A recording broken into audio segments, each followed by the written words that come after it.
चीज उनके लिए, ये चीज उनके लिए, इसका ऐसे प्रयोग करो। कानून के अंतर्गत आप करोगे ना, आप फंसोगे नहीं। और कानून के विपरीत करोगे, पकड़े भी नहीं जाओगे अगर, तो भी तुम्हारा मन तुम्हें दंड देगा। ऐसी ये वेद, शास्त्र, पुराण, भागवतिक कानून है, भगवान का कानून है। उसके खिलाफ चलोगे तो आप परेशान हो जाओगे। कलयुग का प्रगट वास दिया गया है। मदिरा पीना, मांस खाना, पराई स्त्री से गंदा आचरण करना, चोरी करना और जैसे जुआ आदि खेलना, इनमें स्पष्ट है कलयुग का। और जहाँ कलयुग का वास होता है वहां बुद्धि भ्रष्ट होती है। आप देख लो लीलाएं क्या हो रही बुद्धि भ्रष्ट की। समाज में देखो ना, दया लगती है। बूढ़ा आदमी घूम रहा है लकड़ी लिए हुए और उसके लड़कों ने निकाल दिया पूरी संपत्ति, अपने आप कब्जे कर ली और वो भोजन के लिए परेशान है। वो आपसे क्या हो रहा है?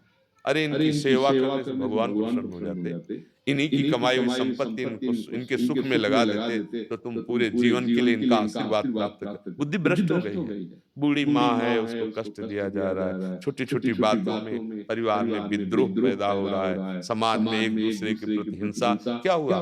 बुद्धि भ्रष्ट हो गई। क्यों भ्रष्ट हुई? क्योंकि कलयुग का जहाँ वास है उनका सेवन हो रहा है। इसीलिए सबसे हाथ जोड़ के कहते हैं सावधान, एक कोई ऐसा आचरण मत करो, नहीं तो चाहे जहां चले जाओ कभी सुखी नहीं हो। हमारी बात मान लेना।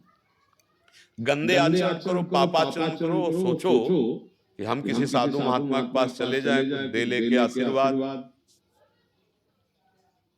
अवश्यमेव भोक्तव्यम कृतम कर्म शुभाशुभम। भगवान के वचन, अवश्यमेव तुम्हें भोगना पड़ेगा अपने कर्म को। तो परिणाम में फिर ये आता है कि को न काहू के सुख दुख कर दाता और निज कृत कर्म भोग सुन भ्राता। इसलिए हमें चाहिए कि हम अब ऐसे कर्म करें कि दूसरों को सुख प्रदान करें अपने कर्म बल से। कोई मुझे सुखी करे ऐसी आशा छोड़ दे।